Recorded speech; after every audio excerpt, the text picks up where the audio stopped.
let us all welcome the iconic 90s girl group, SWV!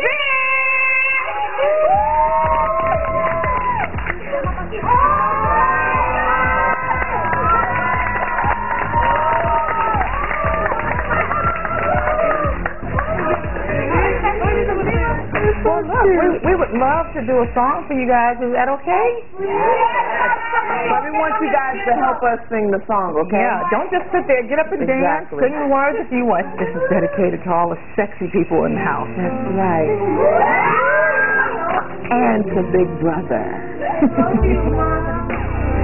I don't know what it is that you done to me, but it caused me to act in such a crazy way.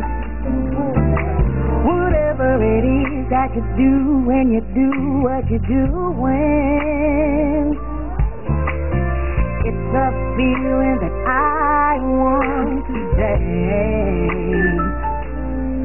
'Cause my heart starts beating triple time with thoughts of loving you on my mind. I can't figure out just what to do when the cause and care is you. I get so weak in me, I can hardly see. I lose all control. In a day, I'm not a baby. From my side, I swallow my pride. It knocks me right off of my feet. Can't explain why your love makes me weak. All right, y'all sound good. I try hard to fight it. No way can I deny it. Your love so sweet, knocks me off my feet. Sing it, Lily. I get so weak in me, I can hardly see. All you know is taking over me. I'm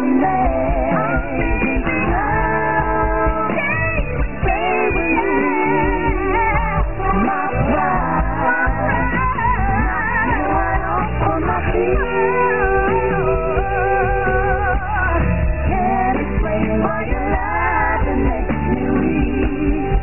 Hey, I get so blood starts racing through my veins. I get so boy, it's something I can't explain. I get so something about the way you do the things you do. Oh, oh, it knocks me right off of my feet. Can't explain why your love makes me weak. Thank you.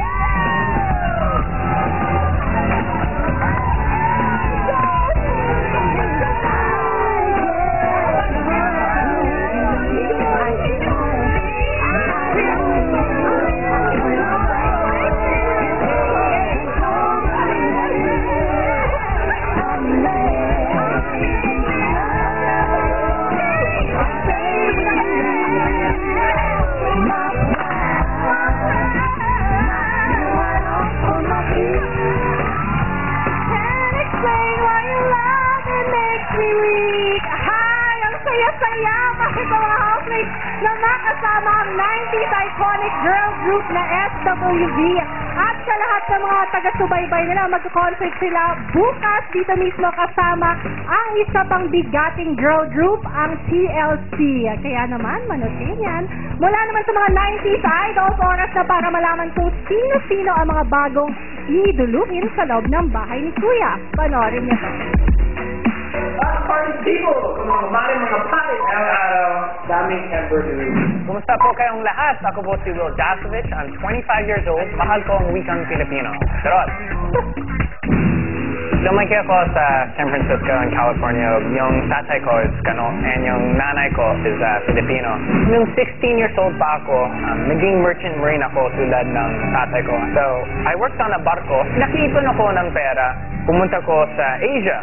Gusto ko makita Indonesia, Philippines, lahat, everywhere. Dito lang yan. Yes? Ewan, corny ko. So, pinangako ko sa sarili ko na hindi ako alis ng Pilipinas hanggang marunong na akong mag-Tagalog, as in matatas na ako. So, I bought a book. Binili ko lang kung saan-saan. Kaaklasan, pero muna talaga to. So, super intense ako matuto ng Tagalog, as in araw-araw, palagi ako may bit-bit na kwaderno. So, mas sinuwerte ako nung gumawa ako ng mga video. Bakbak na tol! Boom! Nadali ko yan! And then, naging online sensation ako. Hindi ko makapaniwala. Ba yung camera ko? Ayos lang ba to? Ayan, gumagana pala. So, talaga yung gusto ko gawin. Making videos, yan talaga yung passion ko. So, sa tingin ko, marami na akong Tagalog! At sa tingin ko, marami na isa pa! At sa tingin ko, marami kong nagpapasaya. Sa ang coolest vlogger ng Makati, Will Dasabit. Mga kapamilya, ang coolest vlogger ng Makati, Will Dasabit. Good evening, brother. Hi, Will! At kasama natin ngayon ang kanyang ate, Hailey. Oh, at mukhang matagal-tagal silang hindi nagkita kaya excited na excited si Hailey. Hi, Will! Kilala ka para sa iyong mga nakakatuwang videos. Okay, ito ang challenge at task namin para sa iyo. In Tagalog, paano mo i-invite ang mga tao na panoorin ka sa loob ng bahay ni Kuya? Sa Tagalog? Yes. Okay. Well, isa akong napakaliksi at masayahin na tao. So, sigurado ko na maiingayo kayong lahat na panonood ako. Diba? It's gonna be a party. Naintindihan mo ba? Hindi daw niya naiintindihan. Oo, hindi naiintindihan ni Ate Hailey. Pero thank you, Will. We are looking forward sa mga kakulitan mo sa loob ng bahay. Ang advice nga daw sa iyo ni Ate Hailey is to keep calm. Bakit daw ang dami mong energy? So keep calm and carry talaga yung on. energy ko. So, Pero si Kuya, hihintayin na yung energy mo. Kaya naman, oras na para magpaalam sa ating mga kapamilya, lalong-lalo na kay Hailey. Alright. One last hug before going inside the house. One last hug. Hindi ka kasama, Sorry. Oo. Alright, Will? Will, it's time to wear your blindfold and Robbie will bring you inside the house. Good luck, Will.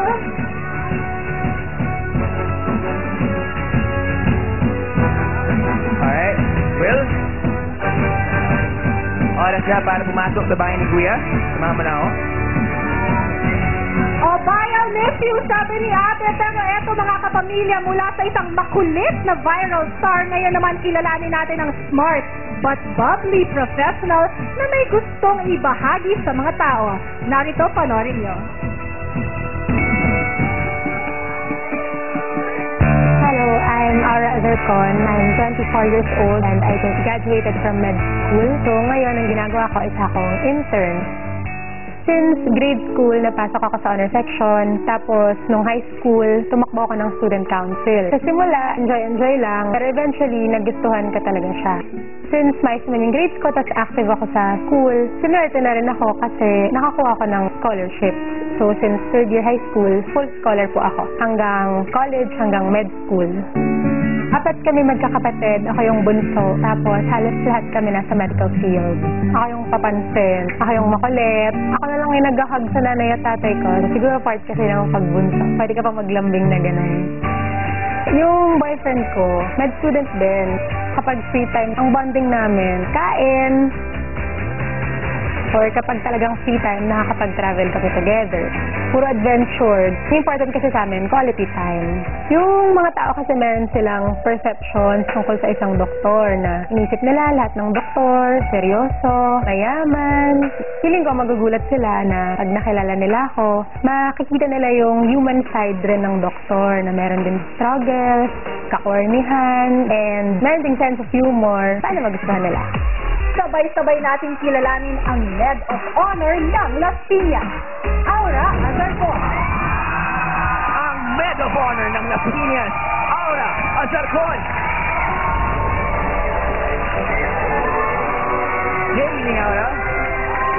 Alright. Hi, Aura! Again. With her beautiful aura at kasama natin ang kanyang Mama Pearl. Oo, na maghahatid kayo sa bahay. Ayan, ingat, ingat. Hi, Aura! Eto na nga, siyempre ang mga doktor, napakalaking parte ng ating lipunan yan. Pero ano sa tingin mo ang magiging parte mo at role mo sa loob ng bahay ni Kuya? Well, I think yung training na nakuha ko sa school and sa ospital, pinrepare niya ako para mag-work under pressure. And yung walang reklamo, kahit walang ligo, walang kain, walang tulog, walang uwian sa bahay, walang problema. Basta magawa naming mga healthcare professionals yung trabaho namin. And aside from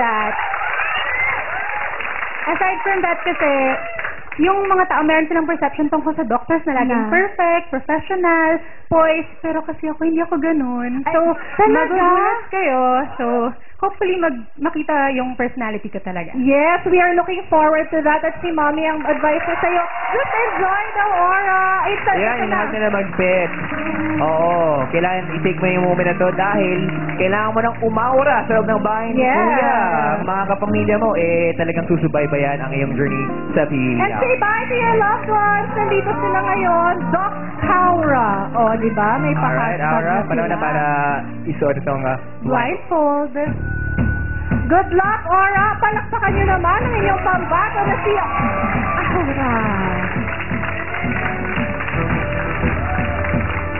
Pero mukhang poised naman si Aura. Aabangan natin na matapilok na ganon sa bahay ni Kuya. Wag naman sana. Eto, dalawang bagong housemate na nga ang pumasok sa bahay ni Kuya. Pero mga kapamilya, sino nga ba ang isang teen housemate na lalabas na ngayong gabi? At this point, mga kapamilya, you only have 7 minutes left to vote para manatili ang inyong paboritong teen housemate sa loob ng bahay. Kaya naman, keep on voting. Parami na nga ng parami ang mga pumapasok na housemates at mas nakilala natin sila sa tulong ng Green Sun, the newest event place in Makati. Kaya naman for inquiries, please call 548-9200. Sa ating pagbabalik, makikilala natin ang ikatlong housemate na tinanggap ng buong-buo ang hamon ng pagpapakatotoo. Dito lang yan sa Pinoy Big Brother Lucky Season 7.